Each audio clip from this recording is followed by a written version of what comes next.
Admiral Stone stood motionless before the massive viewing screen aboard the Stellar Dominion's flagship, his four eyes fixed on the blue-green planet rotating slowly in the display.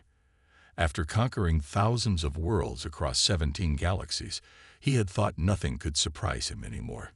He was wrong. "Run the scan again," he ordered, his voice carrying the weight of 30 years of military command. The ship's sensor officer tapped the crystal controls with practiced precision. "Sir, the results are the same as the previous 7 scans. Planet Earth has no planetary shield grid, no orbital defense platforms, and no standardized global military force. Their most advanced weapons are primitive nuclear devices and basic energy weapons.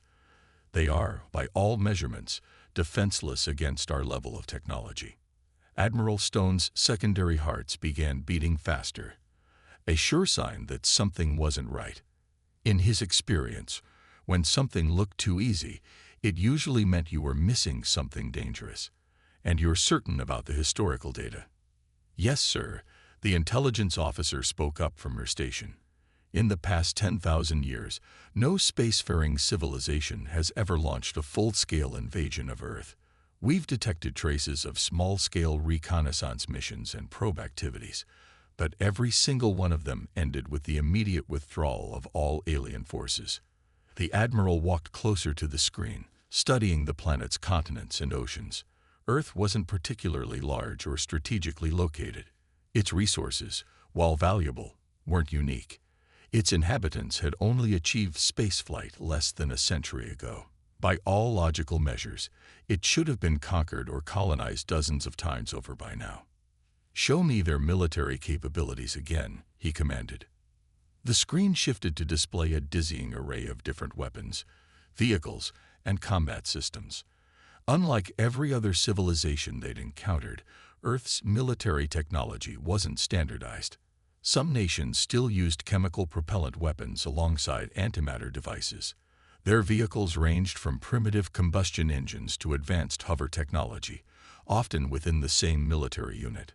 "Sir," the tactical officer called out, his voice carrying a note of confusion. "We've detected something unusual in their communication patterns. They appear to be running thousands of simultaneous war simulations." "War simulations?" Stone turned, his interest piqued. "Show me." The screen filled with images from Earth's entertainment networks, countless stories, games, and movies showing humans fighting against alien invaders. In some, they used advanced technology. In others, they won with primitive weapons. The scenarios ranged from full planetary invasions to small-scale conflicts, but they all shared one thing: humanity always found a way to win. "Their entire culture seems obsessed with the idea of alien invasion," the intelligence officer noted. "They've been preparing for it since before they achieved powered flight. But here's the truly strange part. Each of these simulations shows completely different tactics and strategies. It's like they're preparing for every possible type of conflict simultaneously." Admiral Stone felt a chill run down his spine. In all his years of military service, he'd never encountered a species that spent so much time thinking about how to fight enemies they hadn't even met yet. The implications were unsettling. "Sir," the sensor officer's voice cracked slightly, "we're detecting some unusual energy readings from the planet's surface. They don't match any known weapon signature in our database." "Explain," Stone demanded. "The energy patterns suggest they're somehow combining incompatible technologies. According to our scientific models, these combinations should cause catastrophic failures, but somehow, they're making them work." Admiral Stone looked back at the peaceful-looking planet, his military instincts screaming warnings. The lack of standardized defenses wasn't a weakness. It was a sign of something far more dangerous.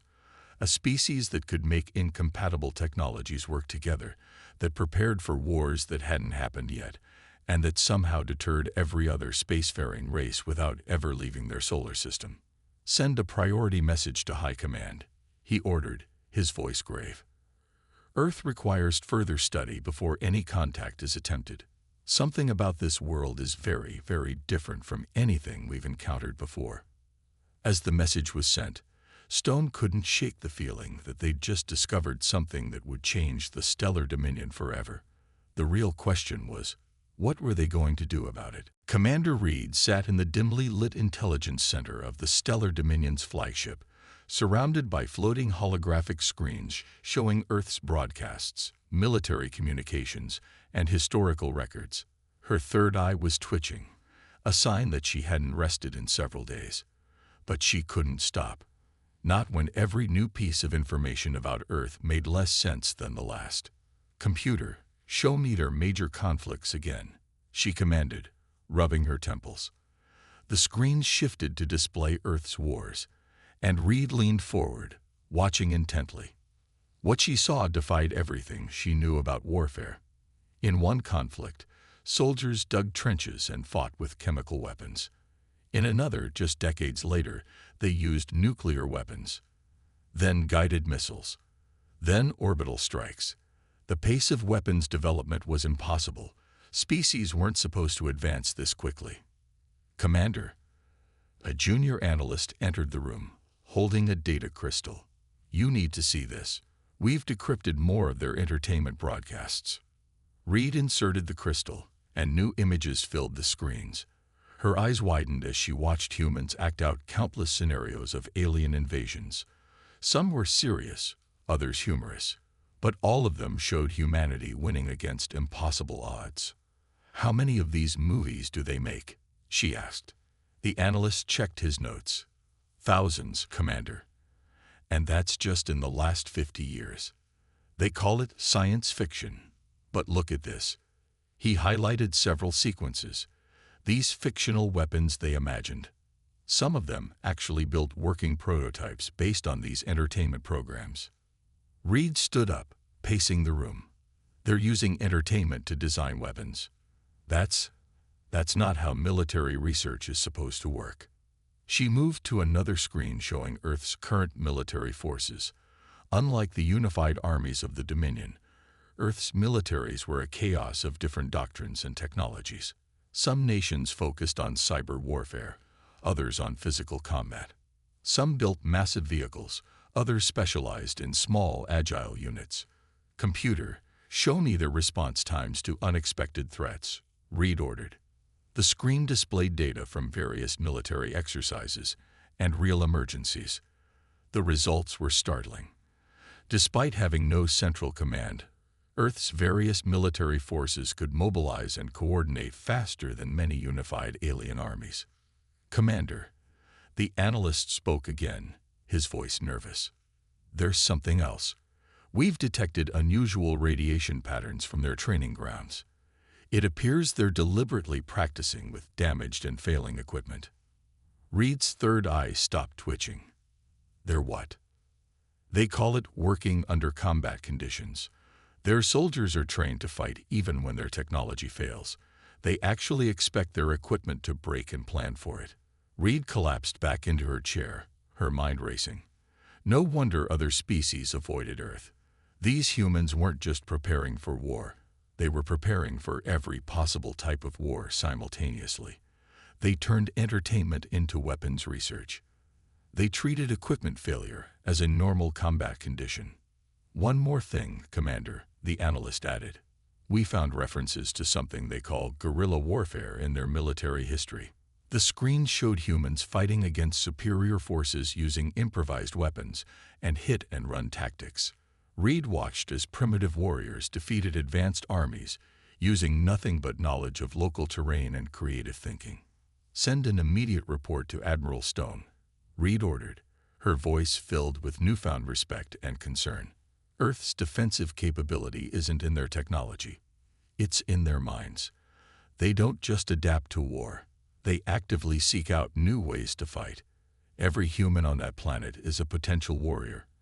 And every piece of technology they have, no matter how primitive, is a potential weapon."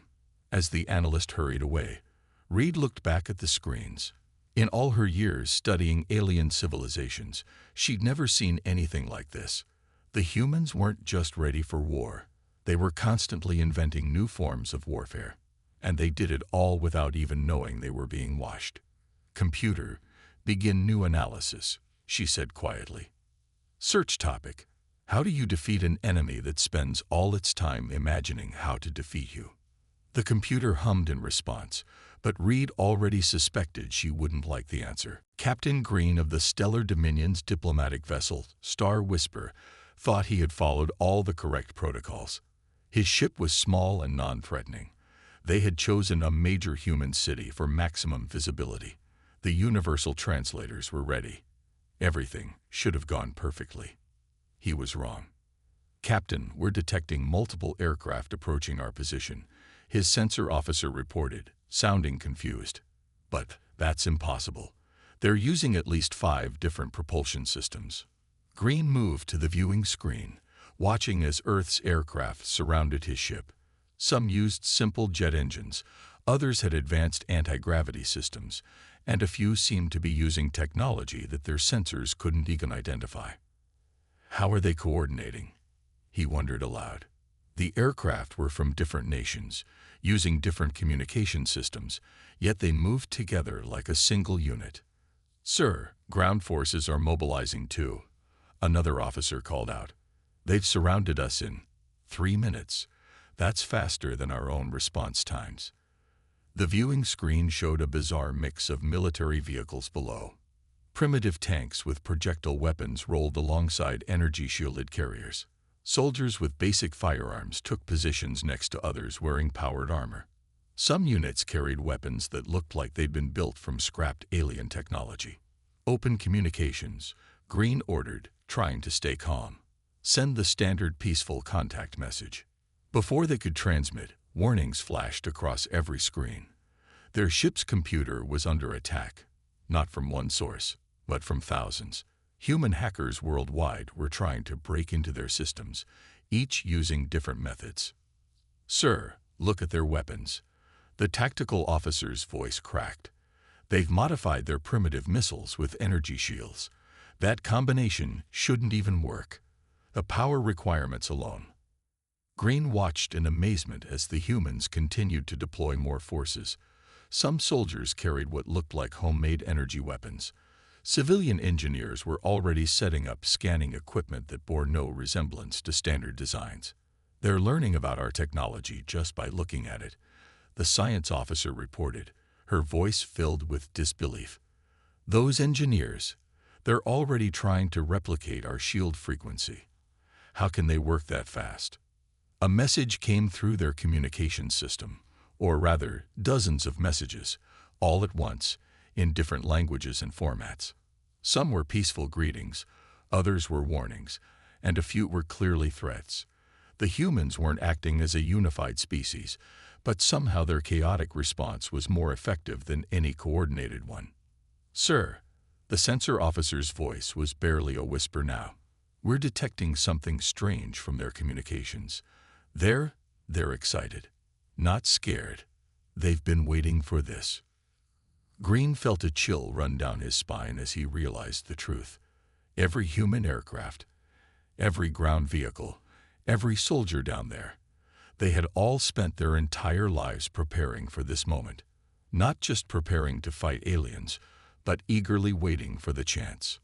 Get us out of here, he ordered. Maximum safe speed. As the Star Whisper retreated to a safe distance, Green watched the sensor readings with growing concern. The humans had already begun studying the residual energy traces from their ship. Teams of scientists were collecting data, and military units were running combat simulations based on their brief appearance. Send an emergency report to Admiral Stone, Green commanded, his heart's racing. First contact protocols have failed.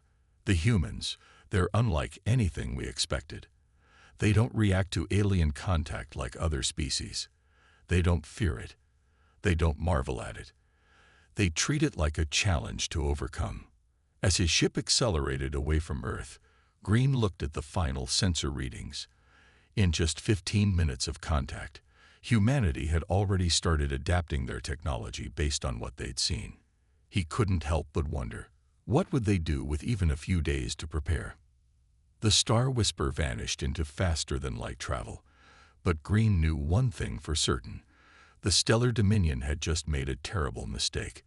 They had given humanity a glimpse of their technology, and if there was one thing his brief contact had taught him, it was that humans never wasted an opportunity to learn from their enemies. Admiral Stone stared at the strange symbol pulsing on his command screen. The message had arrived moments ago, encoded in a format so old that their computers had struggled to read it. The sender was the Eternal Archive, a mysterious race that hadn't been seen in 10,000 years. "Play the message," he ordered. The screen flickered to life, showing scenes that made everyone on the bridge fall silent. The footage was old, yet crystal clear, different alien races attempting to invade Earth throughout history. Each clip told a story of failure that defied explanation. In the first scene, a fleet of crystal ships descended on ancient Earth. They had energy weapons that could melt mountains, but the humans of that time simply took cover in caves and tunnels, emerging at night to attack with primitive stone weapons. The crystal ships couldn't track such simple objects, and one by one, they fell. "These can't be real," Commander Reed whispered, watching from beside the Admiral. "Those are the Crystal Emperors. Their empire fell 12,000 years ago." The next clip showed a different invasion, more recent. Robots that could adapt to any weapon landed in Earth's oceans.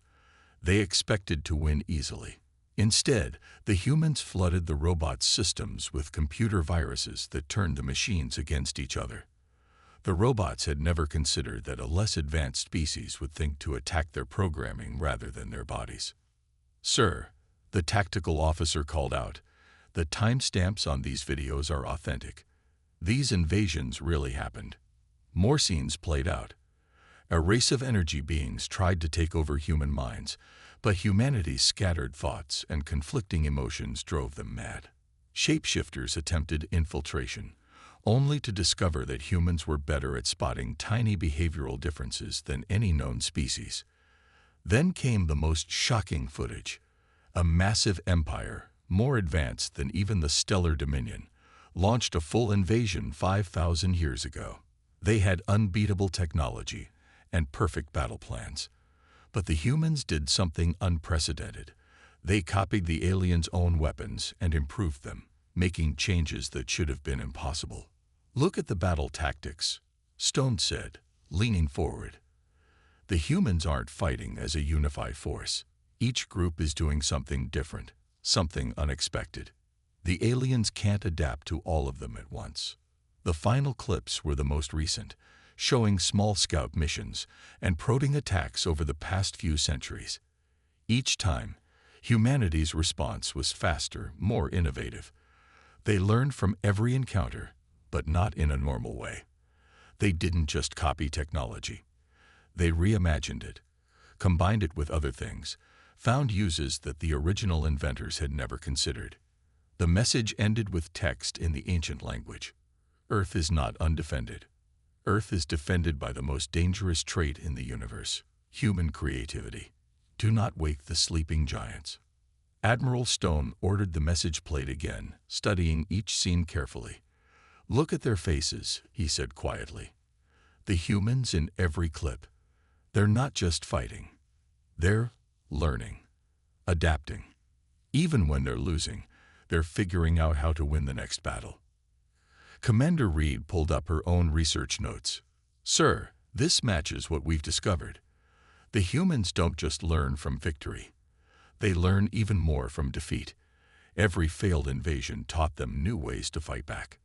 The Admiral stood up, his decision made. "Send this footage to High Command immediately. The Eternal Archive doesn't interfere unless the danger is real. If they're warning us about Earth." He paused, looking at the final frozen image of humans turning alien technology against its creators. "Then perhaps we need to rethink everything we thought we knew about warfare." As the message was prepared for transmission, Stone couldn't shake what he'd seen. Other races fought wars to win. Humans fought wars to learn, to adapt, to become stronger. And after thousands of years of practice, they had become very, very good at it. Colonel West of the Stellar Dominion stood in his command center, watching the small invasion force descend toward Earth's surface. They had chosen a remote location, a place called Alaska, expecting minimal resistance. The plan was simple: land quickly, establish a base, and test human military response times. All units, begin landing sequence, he ordered.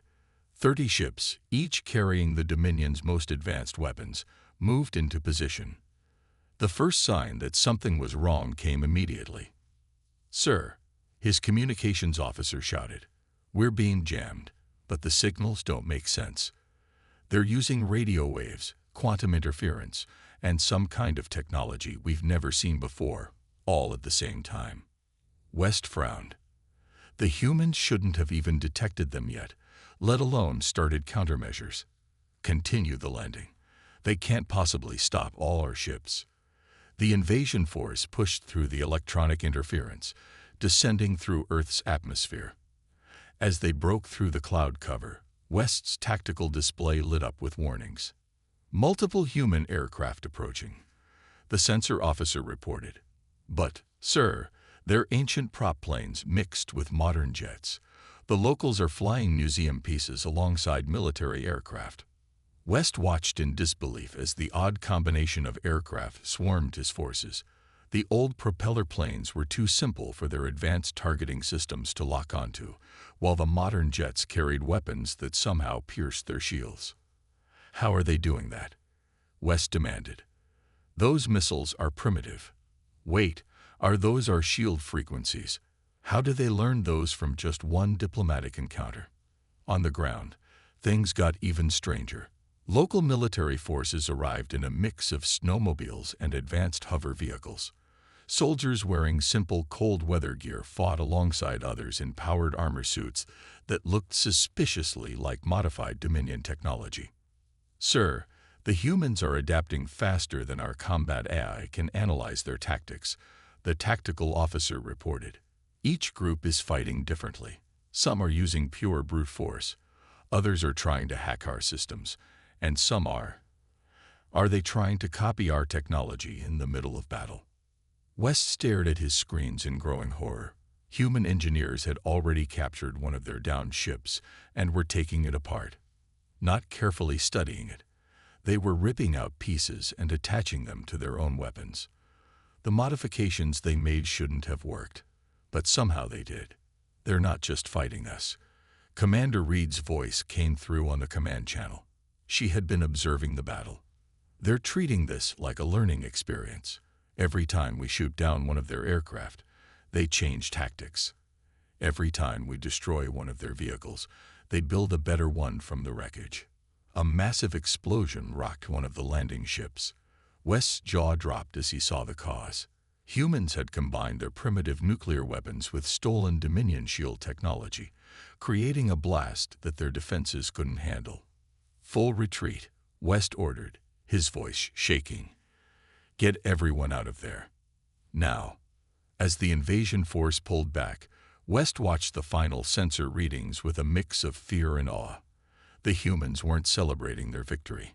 Instead, they were collecting data, studying weapon effects, and already starting to mass-produce hybrid weapons that combined Earth and Dominion technology. "Send word to Admiral Stone," West commanded. "The test invasion has failed, but that's not the worst part. In just 3 hours of combat, the humans have—" He paused, hardly believing what he was about to say. "They've advanced their military technology by approximately 50 years. And they're still going." Looking at the final images of humans swarming over the battlefield, collecting every scrap of alien technology, West realized a terrifying truth. They hadn't just failed to defeat Earth's defenders. They had made them stronger. And somewhere in the frozen wilderness of Alaska, humanity was already preparing for the next battle, armed with everything they had learned from this one. In the main laboratory of the Stellar Dominion's flagship, Dr. Mills, the chief xenobiologist, stared at the results of her analysis. She had studied thousands of species across the galaxy, but nothing had prepared her for what she found in the human data. "Admiral Stone," she called out to the ship's commander, who had been waiting for her report. "You need to see this. It's about the human's brain structure." The admiral moved to her workstation, where three-dimensional images of various alien brains floated in the display. "Show me what you found." "Look at these neural pathways." Mills pointed to different species' brain scans. "Every advanced race we've encountered evolved through specialization. The Crystal Emperors developed perfect tactical thinking. The Machine Collective achieved mathematical perfection. Even our own people evolved for strategic planning." She pulled up the human brain scan next. "But humans, they're different. Their brains never specialized. Instead, they became extreme generalists. They can create new neural pathways at an incredible rate." Admiral Stone studied the images. "What does this mean in practical terms?" "It means," Mills explained, pulling up footage from the failed Alaska invasion, "that humans can learn almost anything, adapt to almost any situation, and combine ideas in ways that other species can't even imagine. Where we see boundaries between different technologies, they see opportunities." Commander Reed joined them, adding her own intelligence findings to the display. "That explains what we've observed. Humans don't follow normal technological development paths. They jump around, combining Stone Age tools with Space Age technology, mixing primitive weapons with advanced shields." "Exactly," Mills nodded. "Other species develop technology in a logical, linear way. Humans grab whatever works and force it to fit together. Their brains can handle the contradictions that would drive other species mad." The Admiral watched as more data filled the screens. Reports showed humans mastering alien technology in days instead of years. Combat footage revealed them creating impossible weapon combinations mid-battle. Communication intercepts demonstrated their ability to switch between completely different ways of thinking almost instantly. "There's more," Mills continued.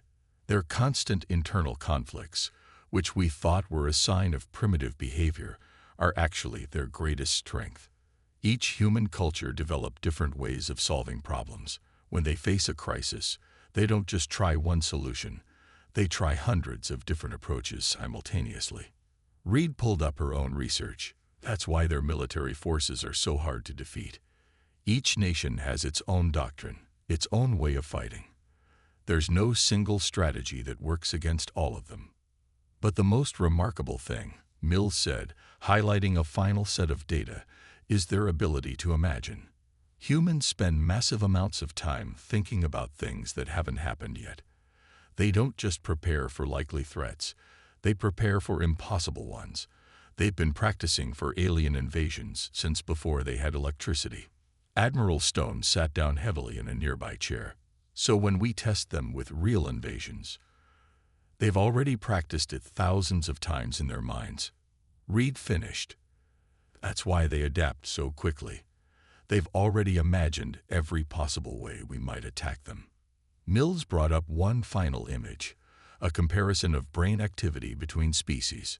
"Sir, humanity's greatest weapon isn't their technology or their weapons. It's their minds.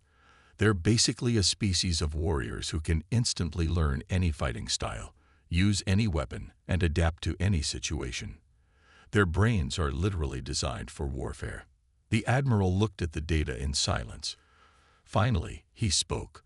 "So that's why no one has successfully invaded Earth. It's not just about fighting humans.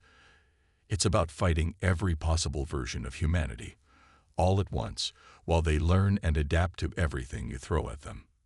As the three Dominion officers studied the evidence, they realized they had discovered something unprecedented, a species that had evolved not to excel at one thing, but to become good at everything. And in doing so, they had become the most dangerous warriors in the galaxy. The Grand Council chamber of the Stellar Dominion's flagship had never been so quiet. Admiral Stone stood before the holographic displays, facing the highest-ranking officials of the Empire. Behind him, scenes from Earth played in an endless loop: the failed Alaska invasion, the first contact incident, and countless examples of human innovation. "Distinguished members of the Council," Stone began, his voice firm, "I stand before you today to propose something unprecedented in our history. Earth must be classified as a sovereign combat evolution zone." Murmurs of shock rippled through the chamber.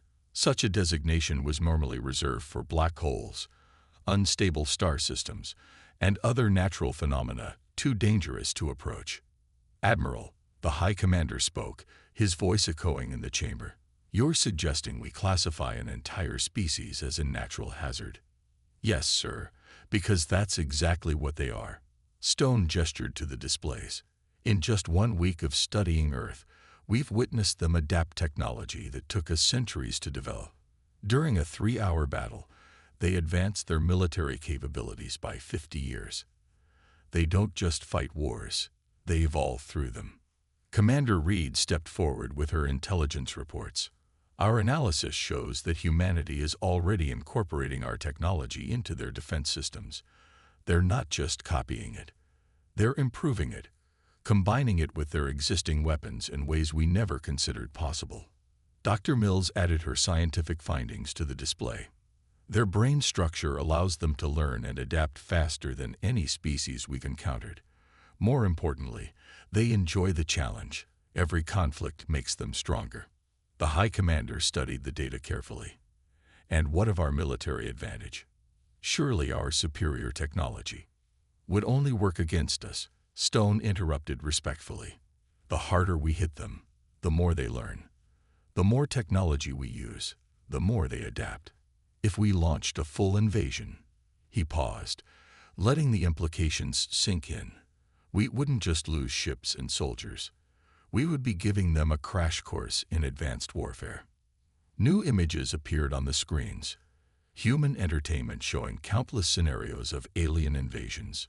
Movies, games, books, all depicting humanity fighting against impossible odds. "They've spent their entire history preparing for us," Reed explained. "Not just their militaries. Every human on Earth has grown up thinking about how to fight aliens. They've imagined every possible way we might attack them, and they've practiced defending against all of them." The council chamber erupted in heated discussion. Some argued for immediate invasion, others for complete isolation. Finally, the High Commander raised his hand for silence. "Admiral Stone," he said gravely, "if we declare Earth a sovereign combat evolution zone, we would be admitting that one primitive planet could potentially threaten our entire empire." Stone nodded. "Sir, that primitive planet is already a threat. Every day we wait, they grow stronger. They learn from our presence even when we do nothing. The simple truth is this: humanity doesn't need to match our technology to defeat us. They just need to survive our first attack, because every attack we launch will teach them how to beat us." The High Commander stood, his decision made. "The vote will now commence." One by one, the council members cast their votes. The result was clear. Earth would be classified as a sovereign combat evolution zone, marking it as territory too dangerous to approach or interfere with. As the council dispersed, Admiral Stone looked one last time at the images of Earth, a beautiful blue planet that had proved more dangerous than any weapon. "Send the warning to all spacefaring races," he ordered.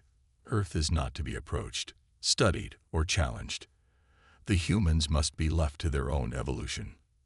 As the message was broadcast across the galaxy, Stone couldn't help but wonder what humanity would become in 1,000 years.